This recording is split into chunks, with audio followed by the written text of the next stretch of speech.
Hi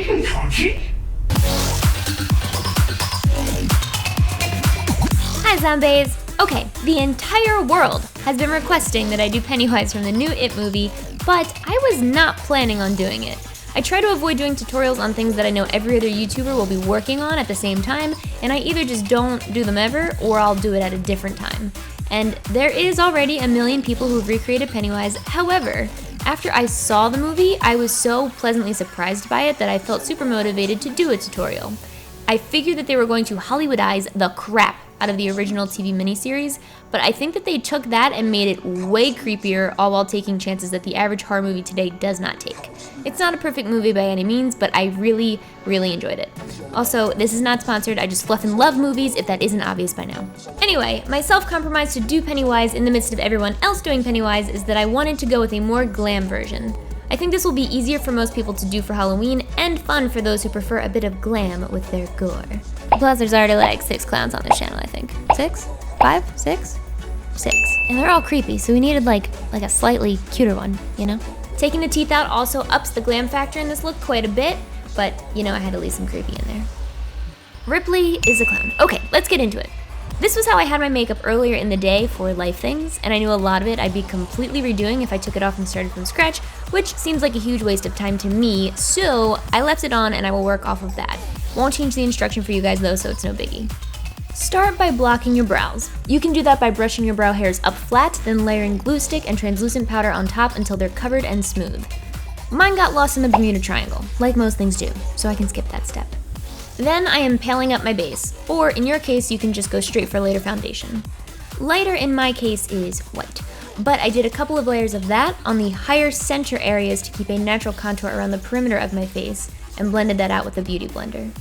Next, do an intense but basic smoky eye.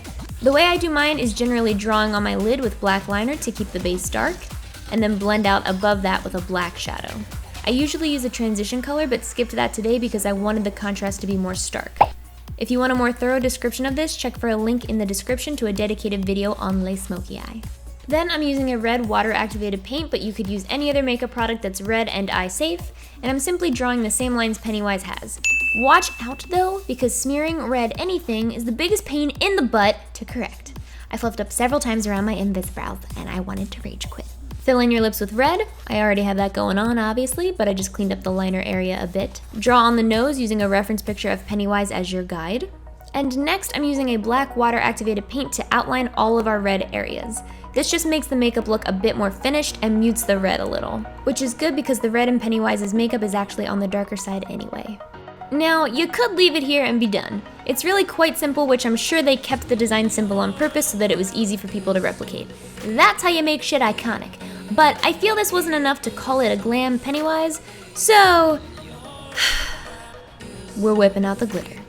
Red this time, not green, but I'm just as scared. I used lash glue to start covering sections of basically anywhere we had painted red, so the lines, lips, and nose. And before that section dried, I covered it in glitter by patting it on with a pencil brush. Go slow with this, or you'll end up with rogue glitter specks everywhere. Stuck to you, forever, like tiny little face huggers. Then I still wanted to be more extra, so I started gluing rhinestones to my face. I glued them kinda randomly, but with some semblance of symmetry from side to side. But I will say this, I put down lash glue over a larger area where I knew I'd want to place several really tiny rhinestones, wherever they landed kinda, and I should not have done that. The glue took away some of the white base coat and left it shiny between the rhinestones, which turned out to be a bit difficult to correct after the fact. So place your glue exactly where you plan to place your rhinestones. Trust me. In an attempt to get rid of the shine and bring back some of the white base, I packed a translucent powder over the glue area, but lucky me, that powder ended up having bad flashback, meaning the light reflected the powder in the playback for the camera, but not visible to the naked eye. And that sucked until I realized it and fixed it with another powder. Sorry, I don't know that. Alexa, I wasn't talking to you. Anywho, time for finishing touches. Add some contacts. Add some teeths if you want to be a mega creep. You could go for his more standard teeth, but he also transitions to lots of sharp, pointy teeth in the film, and since I already had these from my Raver Mermaid days, I popped these in and they worked quite well. Snatch your wig, if you're wearing one. And yes, I still have blue hair, guys. Everyone's been asking about it, but look at these roots. They're shameful. And then become a ginger. Lose the soul while you're at it. Do a quick costume change.